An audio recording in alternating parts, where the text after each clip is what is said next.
Ninguém conseguia enxergar valor como o Ed. Ele era um dos principais antiquários da cidade e quando entrava no showroom, de alguma forma tinha um sexto sentido para encontrar o item que poderia render milhares ou até mais em um leilão. Se o lixo de um homem era o tesouro de outro, então não havia caçador de tesouros maior do que o Ed. Os negócios andavam devagar ultimamente, mesmo com seus agentes procurando em todo lugar pelo próximo grande achado. Esse era o problema de lidar com antiguidades. Sempre havia um limite de história para vender. Só de pensar que um dia ele poderia ser um velho, tentando vender handspinners antigos e labulabubos, já lhe embrulhava o estômago. Até que um de seus agentes entrou em contato com ele com uma pista promissora. "Ei, Ed", ele disse, sua voz nítida e clara ao telefone. "Você não vai acreditar nisso. Eu encontrei uma verdadeira raridade aqui no parque. Um item lindo. Se a gente der uma ajeitada e restaurar, talvez... Não me deixa na expectativa, cara. É um carrinho de bebê. Parece ser de antes da Primeira Guerra Mundial. Uma peça gloriosa de engenharia. Quer? Eu pego e levo. De volta para a loja? Acho que você pode ganhar uma boa grana com isso, cara. Não custa tentar." Eri não estava muito esperançoso. Aquele agente em particular já tinha trazido umas porcarias antes. Itens falsificados, imitações baratas. Mas valia a pena tentar, especialmente quando as oportunidades estavam tão escassas. Ele ficaria no escritório por mais algumas horas, veria se o agente trazia algo de valor. Mas o agente nunca apareceu. Nem uma ligação, nem sequer uma mensagem. Isso era incomum. Apesar desse agente em particular não ter um bom histórico de entregar mercadorias de qualidade, ele sempre foi confiável no lado pessoal. Se ele não estava ali, era porque algo devia ter dado errado. Eri foi de carro até o parque próximo e decidiu procurar pelo agente desaparecido. O dia estava chegando ao fim, o sol já se pondo ao longe. Não parecia haver mais ninguém ali. Estranho. Ele tentou ligar para o agente, mas não houve resposta. Curiosamente, foi enquanto fazia essa ligação que ele ouviu algo, um toque de celular familiar. Ele seguiu o som até ver o iPhone do agente apoiado na base de uma árvore tocando. Uma teia de rachaduras se espalhava pela tela. Ele sentiu uma terrível pontada de ansiedade ao ver aquilo. Mas essa sensação pareceu desaparecer quando ele olhou para cima.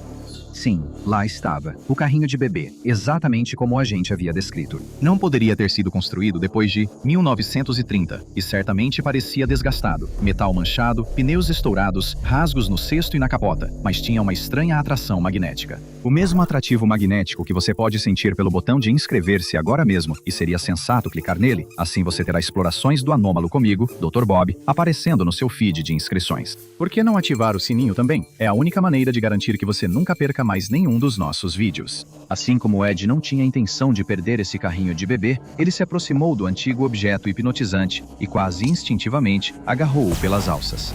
Foi como se uma corrente elétrica percorresse seus antebraços. O silêncio tranquilo do parque foi subitamente substituído por um choro alto que ecoava de dentro do carrinho. A cena tirou o fôlego de Ed.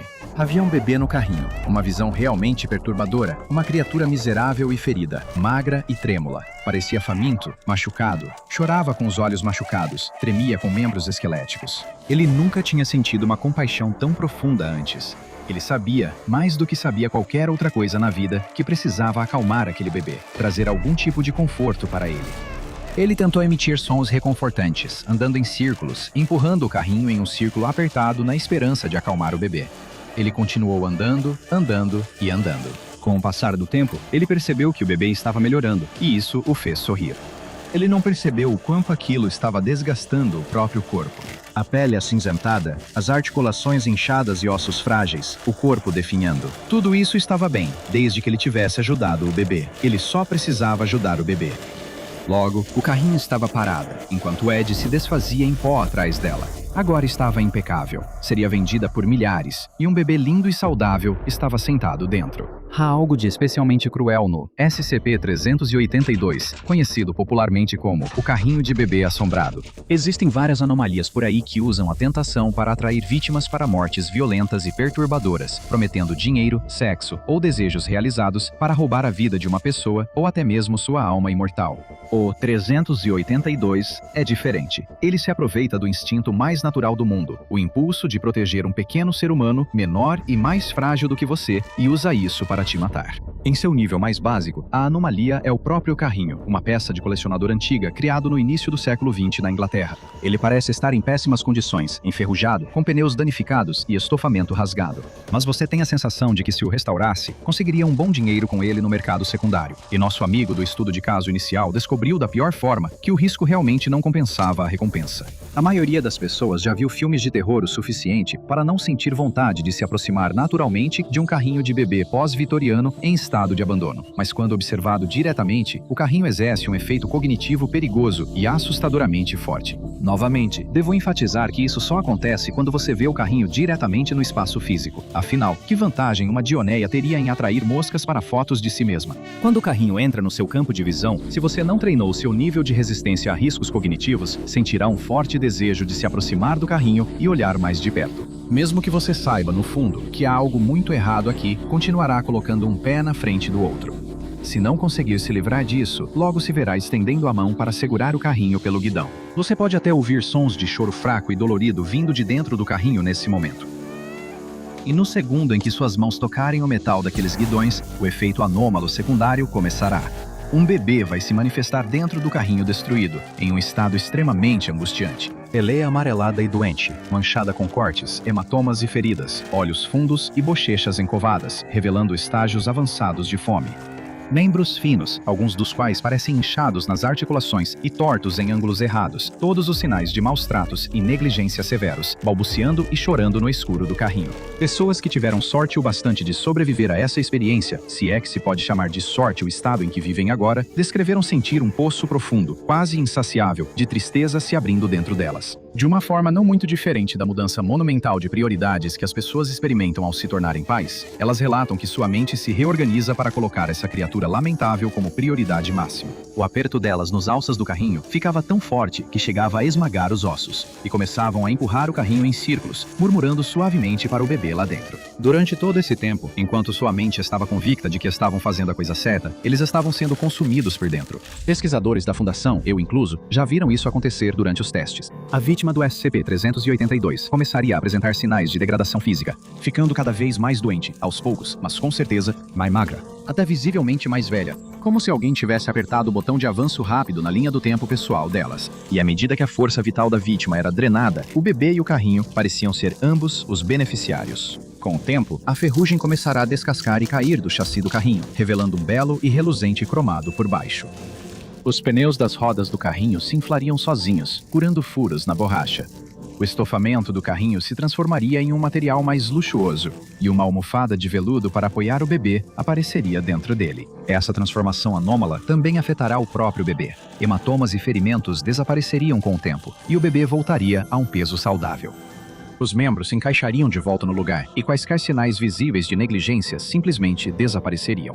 Até mesmo o choro inconsolável que vinha do carrinho seria substituído por risadinhas alegres. Se você for uma das vítimas, não estará se sentindo tão alegre neste momento. Você parecerá 40 anos mais velho do que era antes, e esses 40 anos parecerão ter sido extremamente difíceis. Seu corpo será uma bagunça retorcida e debilitada, com pele enrugada e manchada pelo tempo, e olhos que parecem transmitir um cansaço quase impossível de descrever. Vai parecer que você está passeando com esse pobre bebê há décadas, quando na verdade, até agora, ninguém jamais sobreviveu mais de 2 horas a esse processo. Quando a vítima, eventualmente, inevitavelmente, desabar e morrer, o carrinho desaparecerá, um mecanismo de defesa para evitar que ele seja associado à morte da vítima anterior. Ao longo de meia hora, todas as melhorias feitas no carrinho e no bebê dentro dele voltarão ao mesmo estado decrépito e danificado que em breve atrairá sua próxima vítima.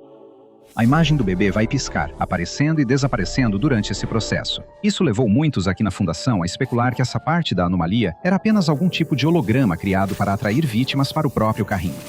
Nossos estudos posteriores descobriram que, na verdade, não era esse o caso. Os pesquisadores da Fundação são obcecados por testar os limites para obter um entendimento maior, como um capitão de navio tentando encontrar todas as pedras no porto com o fundo do seu barco. Assim que tanto os relatos das testemunhas quanto os testes iniciais pareciam confirmar que ninguém jamais sobrevivia mais de 2 horas em contato com o carrinho SCP-382. Os pesquisadores imediatamente começaram a pensar se seria possível criar as circunstâncias certas para fazer uma vítima durar mais tempo. Ninguém poderia autorizar que um indivíduo anômalo entrasse em contato com o carrinho. Mas, já que parecia que o vagão drenava a força vital de suas vítimas, o próximo passo era óbvio. E se eles conseguissem encontrar alguém com mais força vital do que o carrinho poderia drenar em 2 horas? Foi isso que os levou a um classe D chamado Jim Randall. Antes de ser condenado por 2 acusações de assassinato pela morte de sua jovem esposa e do homem que ele acreditava que ela estava tendo um caso, ele havia sido personal trainer, com um nível impecável de condicionamento físico. Ele manteve esse regime de condicionamento físico na academia da prisão antes de ser recrutado pela fundação como membro do pessoal classe D. Sua impressionante saúde física, além do fato de que ele ainda estava apenas pelos 25 anos, fizeram dele um candidato ideal para o mais recente experimento com o SCP-382. Ele foi levado para a câmara de testes e instruído a se aproximar do carrinho e segurá-lo pela alça. Claro, graças aos efeitos anômalos do carrinho, ele na verdade nem precisava ser instruído. Ele se aproximou e o pegou antes de fazer exatamente o que todos os outros fizeram. Ele andou em círculos com o carrinho, murmurando palavras reconfortantes e fazendo sons suaves para o bebê aparentemente ferido dentro dele. Então, quando os pesquisadores iniciaram o cronômetro, a degradação começou a acontecer. Como todos já tinham visto tantas vezes antes, Jim começou a perder definição muscular e coordenação física. Era perturbador ver um jovem que havia se esforçado tanto para construir o físico que tinha ao longo de tantos anos, sendo drenado em questão de instantes, como um Capri Sun. No entanto, os pesquisadores da Fundação já haviam aprendido há muito tempo a endurecer o coração contra cenas como essa. Mas parecia pelo menos que a hipótese da Fundação estava se confirmando. No ritmo em que Jim estava se degradando, parecia que ele sobreviveria pelo menos um pouco mais do que 2 horas. E realmente, como eles poderiam saber que a sobrevivência extraordinária de um homem levaria à morte de várias outras pessoas? Quando o ponto das 2 horas se aproximava, Jim parecia um pouco como se tivesse bebido do graal errado, quase uma múmia ambulante, um cadáver caminhando, avançando com dificuldade e tentando manter sua marcha cuidadosa rumo à morte. O carrinho havia voltado à sua condição original, e o bebê dentro dele estava feliz e saudável. Ninguém jamais tinha visto a anomalia em tão boas condições enquanto sua vítima ainda estava viva, e ainda menos pessoas esperavam o que aconteceria em seguida. Havia um som morrendo de lamento vindo da câmara de testes que Jim não parecia perceber. Ele simplesmente continuou andando enquanto o carrinho chacoalhava e tremia. Algo estava acontecendo com o bebê. Ele começou a se contorcer e crescer, seus membros se esticando, o tronco do corpo se alongando e sua cabeça ficando cada vez maior, até parecer o enorme rosto da lua fazendo uma careta. Sua boca cheia de presas afiadas como dentes de vampiro. Enquanto os pesquisadores apertavam os botões de pânico para chamar os seguranças e as forças-tarefa móveis, o bebê fechou as mandíbulas em torno da cabeça ressecada de Jim Randall. Ele começou a engolir o infeliz ex-fisioterapeuta até que apenas os sapatos dele estavam desaparecendo em sua garganta. Mas mesmo sem restar nada de Jim, o bebê ainda estava com fome e podia sentir que havia outras possíveis refeições por perto. O bebê monstruoso rastejou pela câmara de testes e arrancou a porta, invadindo a sala de observação. A maioria dos pesquisadores conseguiu fugir a tempo, mas 2 não tiveram tanta sorte. Ele os agarrou com seus membros anormalmente longos, arrastando-os para perto de seu rosto e os devorando vivos de forma desordenada, enquanto seu corpo ficava mais íntegro a cada vítima que devorava. Muitos dos que sobreviveram ao incidente afirmaram ter pesadelos com a criatura por semanas depois, até mesmo aqueles que já haviam trabalhado com entidades hostis antes. Vários guardas invadiram em seguida com fuzis de assalto e abriram fogo contra o bebê mutante. Ele sofreu danos até que seu corpo desapareceu em um piscar, reaparecendo em sua forma normal, doente e esquelética, no berço agora danificado. Foi uma lição aprendida da forma mais difícil. Ninguém deve ser oferecido como alimento a essa entidade e, crucialmente, se ela acabar se alimentando de alguém, é vital que essa pessoa esteja morta em até 2 horas para evitar uma repetição desse evento em particular. Como ativar essa forma mais perigosa exige um processo extremamente complexo. Isso não afetou a classe de contenção Euclide do carrinho de bebê. Como o efeito cognito-perigoso da anomalia só é ativado ao ser observado diretamente, ela permanece sob vigilância eterna de uma câmera de segurança dentro da sala. Com essa anomalia contida, só podemos esperar que não existam outras instâncias do SCP-382 por aí, à espreita no escuro, esperando para se alimentar. Então, se você encontrar um carrinho de bebê na rua e ouvir um choro angustiado vindo de dentro, geralmente é uma boa ideia ir ajudar. Só posso esperar que você não seja punido por isso. Confira o SCP-674, a arma de exposição que torna a Nintendo real na vida real, para saber mais sobre como o anômalo pode se esconder por trás do inocente.